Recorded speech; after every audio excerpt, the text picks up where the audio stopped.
Jake Miller pushed the antigrave cart down another identical corridor of Orion Trade Station. The scanner in his hand beeped softly. Sector 7, Archaeological Research Division. He sighed and rubbed his tired eyes. Just another Tuesday, hauling boxes for aliens who treated him like furniture. 3 years. That's how long Jake had been doing this job. 3 years of carrying packages across this massive space station, weaving between species he couldn't even pronounce the names of. Humans weren't special out here among the stars. They weren't the strongest, weren't the smartest, and definitely weren't the most respected. What humans were good at was surviving. They could breathe almost any atmosphere without much help. They could eat food that would poison half the species in the galaxy. They could work in temperatures that would kill others. That made them perfect for the jobs nobody else wanted. Delivery boy. Janitor. Manual labor. Jake had accepted it. Earth needed the credits he sent home, and someone had to do the work. He could count on one hand how many aliens had actually made eye contact with him in 3 years. Most just thrust their tablets at him for signatures and turned away before he'd even left. It didn't bother him anymore. Much. The archaeological wing was unusually quiet today. Normally, this section buzzed with researchers arguing over ancient artifacts and holographic displays showing dead civilizations. Today, the halls felt empty. Jake's footsteps echoed against the metal floors. The cart's antigrave generator hummed softly, the only other sound breaking the silence. He found Dr. Veskara in her usual lab. She was an Arxian, one of the older races that had been traveling the stars when Earth was still banging rocks together. Her skin looked like polished gray stone, smooth but somehow ancient. 4 eyes sat in her elongated skull, arranged in a way that always made Jake slightly uncomfortable. She could look at him and her computer screen at the same time. Jake cleared his throat. "Package for you, Doctor." She didn't look up. One hand extended, holding a signature tablet. Jake placed it on her desk. She tapped it with one long finger and went back to her work. The universal sign that he should leave. Jake turned his cart around, already thinking about his next delivery. Lunch would have to wait. He had 12 more stops before his shift ended. The cart's front end swung wide as he maneuvered it through the narrow lab. The edge clipped a pedestal he hadn't noticed. Time seemed to slow down. A crystalline object wobbled on top of the pedestal. It was beautiful, catching the light like a prism, throwing rainbow patterns across the walls. Then it tipped over the edge. Jake's body moved before his brain caught up. He lunged forward, hands outstretched. The crystal was falling fast, and he knew instinctively that it was important. Expensive. Probably irreplaceable. If it shattered, he'd be paying for it for the rest of his life. His fingers closed around it inches from the floor. His heart hammered in his chest. That was close. Way too close. "Damn it," Jake muttered, standing up with the crystal cradled carefully in his hands. Except the words that came out of his mouth weren't English. They weren't any language he knew. The sounds were musical, flowing together like water, but somehow commanding at the same time. His mouth had shaped syllables he'd never learned, never even heard before. The crystal in his hand started to glow. Soft at first, then brighter. Blue light pulsed from its core, spreading outward through the intricate patterns carved into its surface. Jake nearly dropped it again. "What the? Where did you learn that?" Dr. Veskara's voice cut through the air like a knife. All 4 of her eyes were locked on him now, wide with something that looked like fear. Her stone-like skin had gone pale. "Where did you learn Stellar Tongue?" Jake stared at her, then at the glowing crystal. "Learn what?" "I was just apologizing. I almost broke your—" Red lights exploded across the ceiling. Alarms shrieked through the archaeological wing, so loud Jake had to cover his ears. The crystal tumbled from his hands, but it didn't fall. It floated in midair, spinning slowly, growing brighter with each rotation. Heavy doors slammed shut at both ends of the lab. The metallic boom echoed in Jake's chest. His pulse raced. What was happening? Footsteps thundered in the hallway outside. Lots of them. Jake backed against the wall, hands raised instinctively. The doors exploded inward. Armed security guards poured into the lab, weapons drawn and aimed directly at him. 3 different species, all wearing the black armor of station security, all pointing very lethal-looking guns at his chest. "Don't move." The security chief was a Kresh, built like a tank with scales that could probably stop bullets. His voice was a growl that Jake felt in his bones. Jake froze. His hands shot higher. "I didn't do anything. I was just making a delivery." Dr. Veskara stepped forward, her voice shaking. He spoke a royal command phrase. The Star King's royal command phrase. I heard it clearly. The security chief's eyes narrowed. That's impossible. I recorded it. She tapped her terminal. The strange words Jake had spoken played back, filling the room with that same musical, commanding tone. Even on recording, they sounded powerful. A language that's been dead for 10,000 years, Dr. Veskara whispered, all four eyes still locked on Jake. A language that no living being should be able to pronounce. No living being should even know. Two guards grabbed Jake's arms. He didn't resist. His delivery scanner clattered to the floor. His cart continued beeping in the background, reminding him about unfinished deliveries. Somehow, that seemed important. He still had packages to deliver. They dragged him toward the door. Jake twisted to look back at Dr. Veskara. I don't know what you're talking about. I don't know any ancient languages. I barely passed Spanish in high school. Nobody was listening. The crystal still floated behind him, glowing brighter than ever, humming with energy that made his teeth ache. Jake Miller had woken up that morning thinking it would be just another Tuesday. He'd been very, very wrong. The interrogation room was freezing. Jake's breath came out in small clouds. They designed this room for species that ran hot, aliens whose bodies generated more heat than humans. 6 hours. He'd been sitting in this metal chair for 6 hours, answering the same questions over and over until his voice went hoarse. His wrists ached from the restraints. Not painful, just uncomfortable enough to remind him he wasn't leaving anytime soon. 3 different interrogators had cycled through. A Kresh military officer who'd barked questions like accusations. An Arxian linguist who'd recorded every word he said. And now a tall insectoid creature whose name Jake couldn't pronounce, asking everything all over again. I don't know any ancient languages, Jake repeated for what felt like the 100th time. His throat was dry. They'd given him water twice, but it wasn't enough. I barely passed Spanish in high school. Got a D-. Ask my teacher, Mrs. Patterson. She'll tell you I'm terrible with languages. The insectoid clicked its mandibles together. Yet you spoke stellar tongue. Perfect pronunciation. Perfect inflection. You activated a Class 7 artifact with a royal command phrase. I was apologizing. I almost dropped the thing. In a dead language. That you claim not to know. Jake slumped in his chair. Look, I deliver packages. That's it. I don't know about Star Kings or Stellar whatever. I just wanted to finish my route and go home. The interrogator left without another word. The door sealed behind it with a hiss that sounded final. Jake was alone again.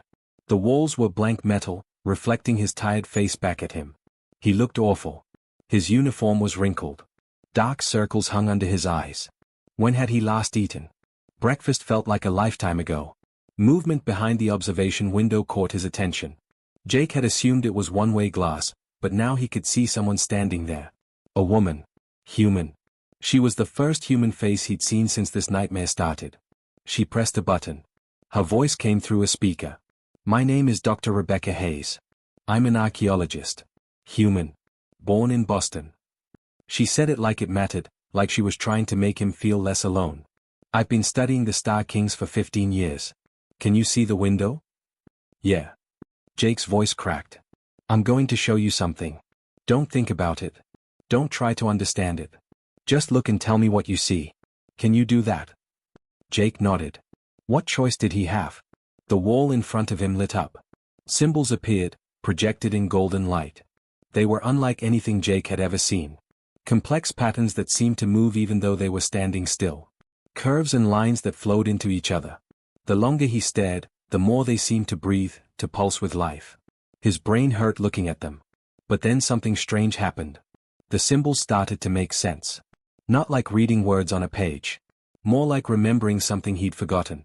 Like when you hear an old song and suddenly remember all the lyrics even though you haven't heard it in years. It says. Jake leaned forward, squinting. The words came without him thinking about them. Here stands the threshold of understanding, where authority meets wisdom. He blinked hard. The symbols still made sense. How did I know that? The observation room exploded with noise. Dr. Hayes shouted something. Other voices joined her. Alarms went off somewhere. Jake jerked back in his chair, suddenly scared of what he'd just done. The door burst open. Dr. Hayes rushed in, followed by half a dozen scientists of various species. They all talked at once, pulling out tablets and scanners, pointing at the wall, pointing at Jake. Stop. Jake pressed himself back in his chair. What's happening? What did I do? Dr. Hayes held up her hands, silencing the others. She pulled up a chair and sat across from him. Her eyes were wide, shining with tears. Jake, those symbols have stumped the galaxy's best linguists for 300 years. We've been guessing at meanings, making our best approximations. But you just read them. Fluently. Like reading a street sign. That's impossible. I've never seen them before. I know. She pulled out a tablet, fingers flying across the screen. We need to run tests. Brain scans, genetic sequencing, neural mapping. Would you consent to that? Jake laughed, but it came out bitter. Do I have a choice? Actually, yes. You're not under arrest. You're a witness. A very important witness. Dr. Hayes leaned forward. The Star Kings ruled the galaxy for 50,000 years. They built the hyperspace gates that connect every civilized world. They established the laws that govern interstellar trade. They were gods among species, Jake. And then, 10,000 years ago, every single one of them vanished. Disappeared without a trace. No bodies. No explanation. They just left. Jake's head spun. What does this have to do with me? We don't know. But you're not faking this. Your brain is somehow accessing their language naturally. You might be the key to the greatest mystery in galactic history. She paused. You might be the key to understanding what happened to the most powerful civilization that ever existed. They ran tests for the next 2 days. Genetic scans that mapped every strand of his DNA. Brain imaging that showed his neurons firing in patterns the doctors had never seen. They made him read more Star King writing. Each time, the meanings came to him like memories surfacing from deep water. The results came back impossible. Jake's vocal cords, the structure of his throat, the way his brain processed language, all of it matched archaeological reconstructions of Star King biology. Not perfectly, but close enough. Close enough to pronounce words that should have been physically impossible for humans to speak. Dr. Hayes showed him the comparison scans. This shouldn't exist. Humans and Star Kings evolved on different worlds, in different parts of the galaxy, separated by millions of years. There's no reason for these similarities. So what are you saying? She looked at him with an expression he couldn't read. Fear? Excitement? Wonder? I'm saying that somehow, Jake Miller, you're connected to them. To the Star Kings. And I think they left you a message. The expeditionary ship Pathfinder felt like a prison with better views. Jake stood at the observation deck, watching stars streak past as they traveled through hyperspace. Behind him, the ship buzzed with tension. 13 different species, all crammed into one vessel. 20 different agendas. And every single one of them centered on him. He pressed his forehead against the cool glass. 2 weeks ago, he'd been delivering packages. Now he was supposedly the key to unlocking an ancient alien facility the size of Earth's moon. The whole thing felt insane. Still brooding? Dr. Rebecca Hayes appeared beside him, holding 2 cups of coffee. Real coffee, not the synthetic stuff from the ship's dispensers. She must have brought it from her personal stash. Jake accepted the cup gratefully. I just deliver packages. That's all I know how to do. Not anymore. She pulled out a datapad, showing him the destination coordinates. The image made his breath catch. A massive structure floating in space, dwarfing the planets around it. That facility is the size of Earth's moon. It's been completely silent for 10,000 years. Dead. Dormant. And then you spoke stellar tongue, and it woke up. It started broadcasting. Calling out across the galaxy. I didn't mean to. I know. But that doesn't change what happened. She sipped her coffee, eyes on the stars. Everyone on this ship wants something from that facility. The Kresh want weapons. The Arxians want their historical records back. The collective wants to shut it down before anyone can access it. And you're the only one who can open the door. Jake had noticed how people looked at him on the ship. Not like a person. Like a tool. A key to unlock treasure. The Kresh soldiers especially made him nervous. They were built like tanks, all muscle and scales, and they watched him constantly. He'd caught them discussing him in their native language, not realizing that the ship's translator picked up everything. Only Dr. Hayes and a handful of scientists treated him normally. Dr. Chen, the physicist. Lieutenant Morgan, the ship's second officer. A couple of the younger researchers who were more interested in discovery than profit. They asked him questions about Earth, about his life, about what it felt like to suddenly understand an alien language. They treated him like a human being. The rest treated him like property. Jake spent most of his time in the ship's library, trying to understand what was happening to him. Dr. Hayes had loaded every piece of Star King research ever compiled. He read constantly, absorbing information about the empire that had ruled the galaxy before Earth even had written language. The Star Kings had been incredible. Their technology made current galactic civilization look primitive. They'd built structures that defied physics. Created art that people still couldn't explain. Established peace across thousands of worlds. And then they'd vanished, leaving no explanation. No goodbye. Just empty cities and silent monuments. The dream started on the third night. Jake woke up gasping, sheets soaked with sweat. His roommate, a quiet silicate researcher named Ven, clicked in concern from the other bunk. But Jake couldn't explain. How could he explain that he'd been dreaming someone else's memories? He'd walked through cities that touched the clouds. Buildings of crystal and light, where gravity was optional and the very air hummed with power. He'd seen fleets of ships so vast they blocked out the sun. Millions of vessels, all moving in perfect formation, heading toward something. Toward a threat. And he'd felt the fear. The desperate, clawing terror of beings who'd never known defeat, suddenly facing something they couldn't fight. Something they couldn't stop. A darkness. A silence that swallowed entire worlds. The dreams came every night after that. Each one more vivid, more real. Jake started to dread sleep. He'd wake up with tears on his face, grief for people who'd been dead for 10,000 years. He'd wake up remembering friends he'd never had, speaking languages only he could understand now. Dr. Hayes found him in the observation deck one night, staring at nothing. 3 a.m, ship time. He hadn't slept. "The dreams are getting worse," she said. "Not a question." Jake nodded. "They're not dreams. They're memories. But they're not mine." "How is that possible?" "I don't know." She sat beside him on the floor, back against the glass. "But you're not going crazy. The brain scans show unusual activity in your hippocampus. The part that processes memories. Something's activating pathways that shouldn't exist." "The Star Kings?" "Maybe. Or maybe you've always had these pathways, and speaking their language woke them up."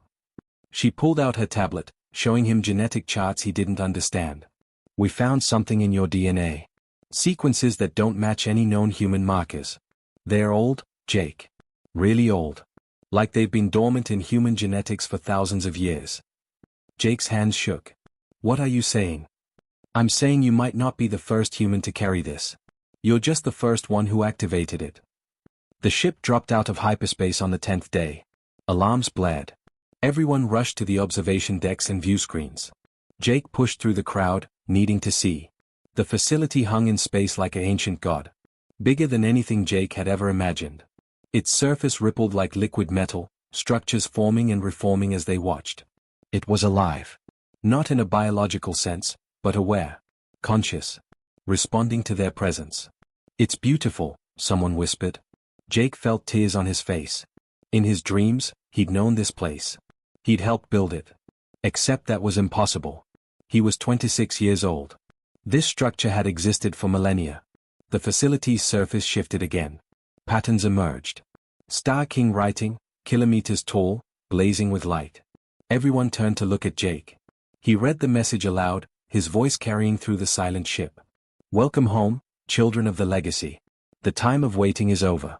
The keys have returned." The facility was welcoming them. Welcoming him. Like it had been expecting them all along. The expedition fell apart faster than anyone expected. 3 days. That's all it took for cooperation to turn into chaos. Jake watched it happen from the bridge of the Pathfinder.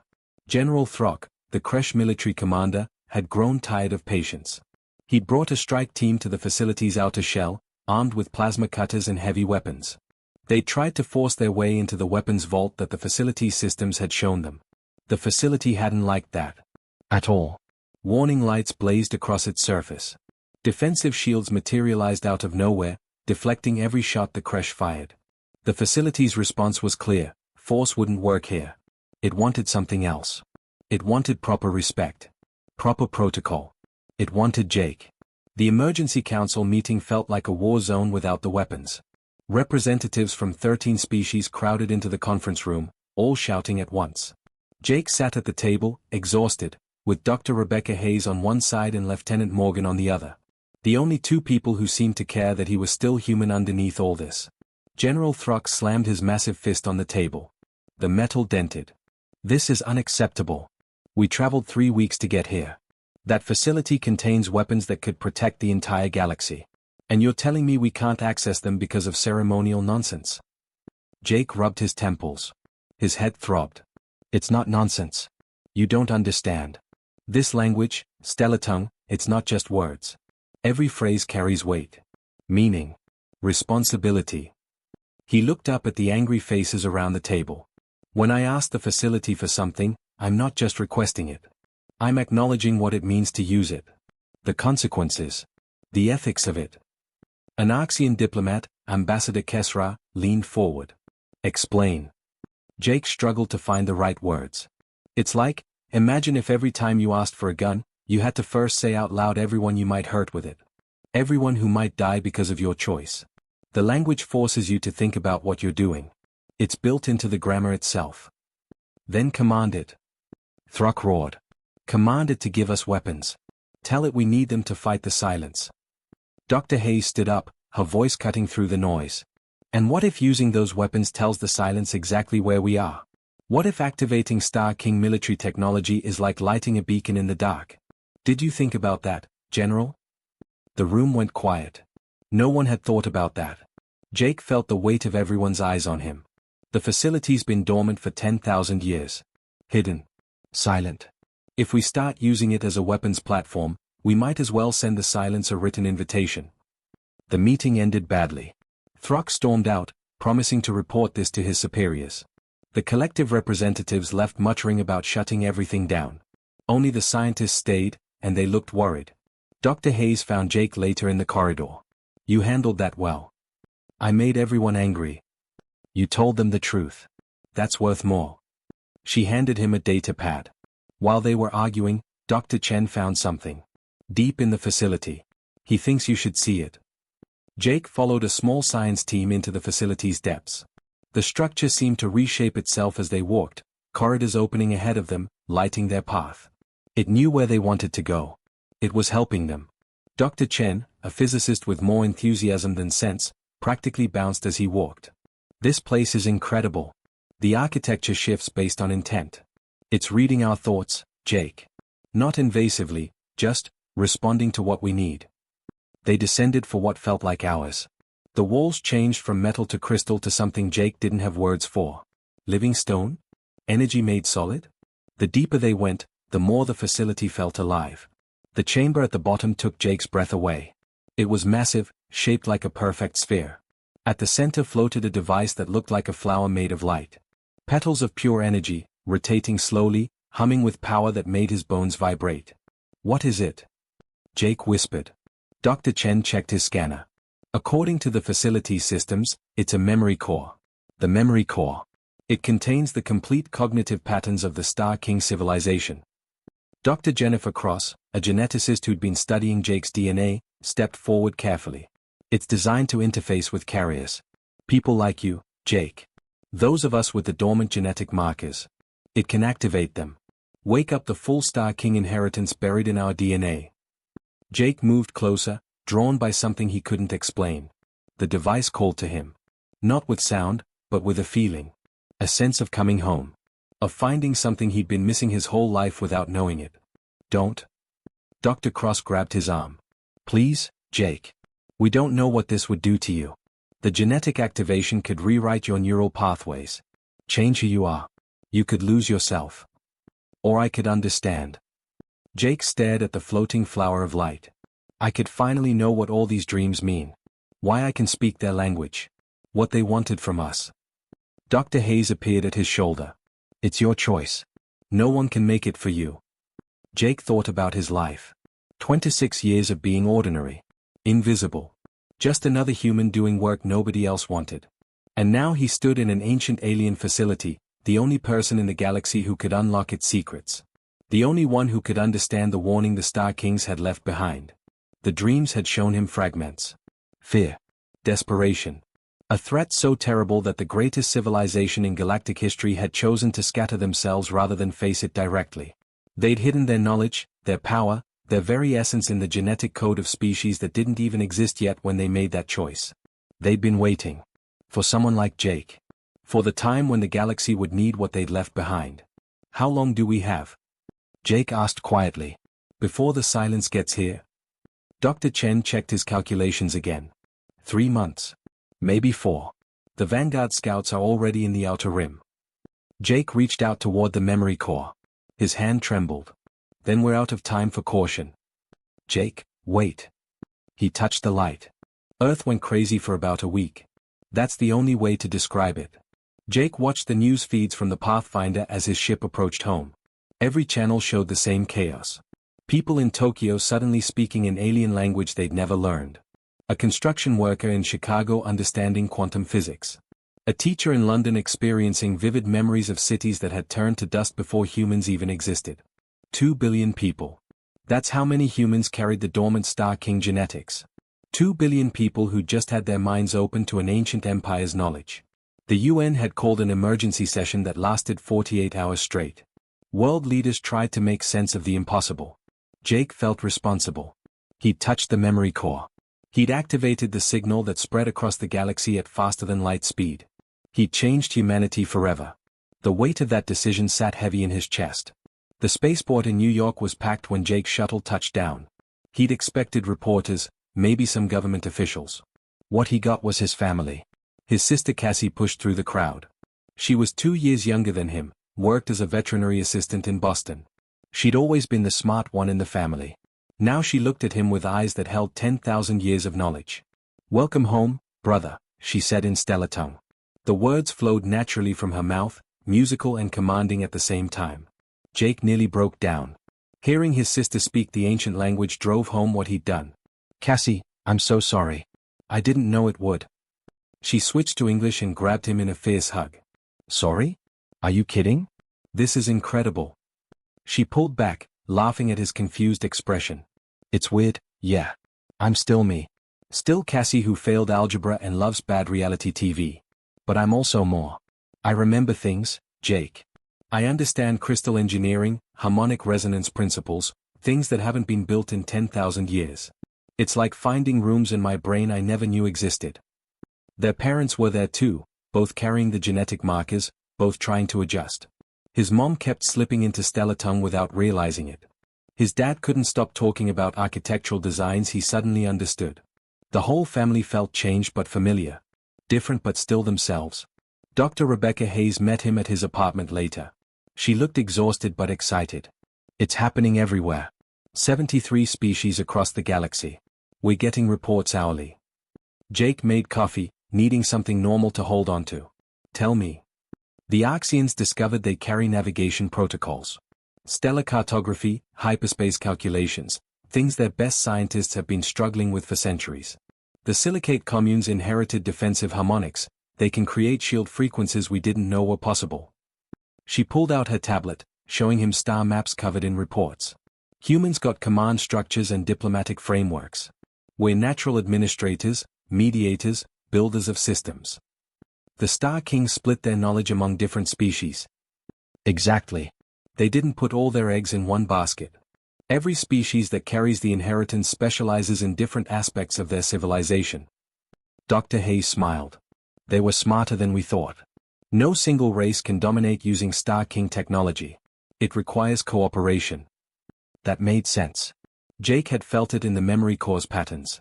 The Star Kings had built their empire on cooperation, on bringing different species together.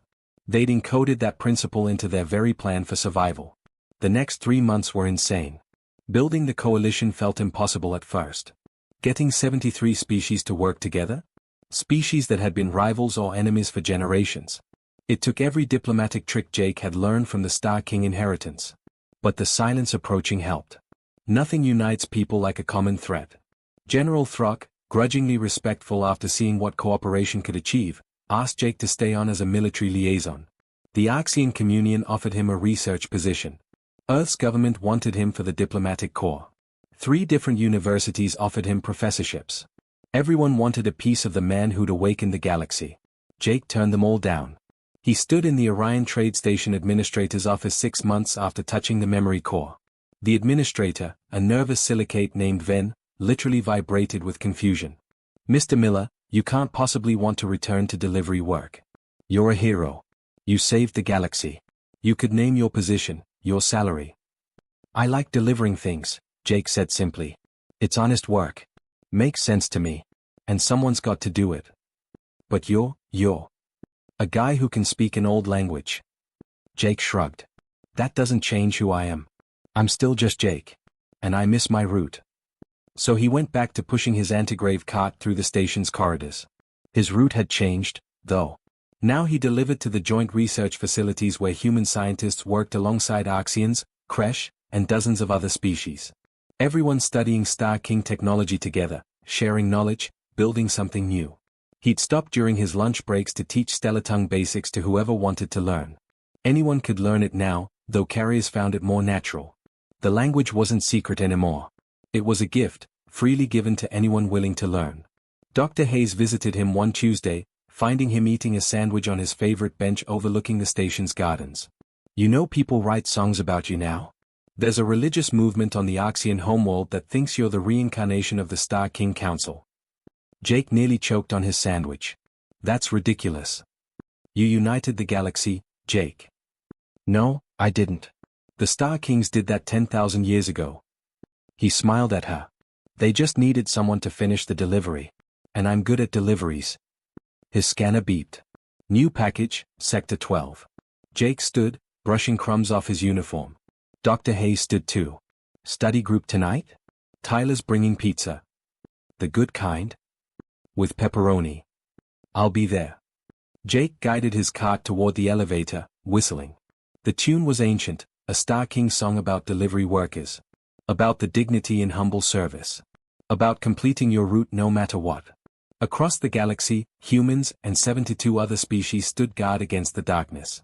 They'd beaten back the Silence's first scouts. They'd proven that cooperation could match any threat.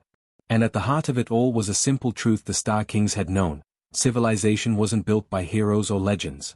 It was built by ordinary people doing their jobs, day after day, delivering what needed delivering. Jake Miller was still just a delivery boy. He'd just expanded his route a bit.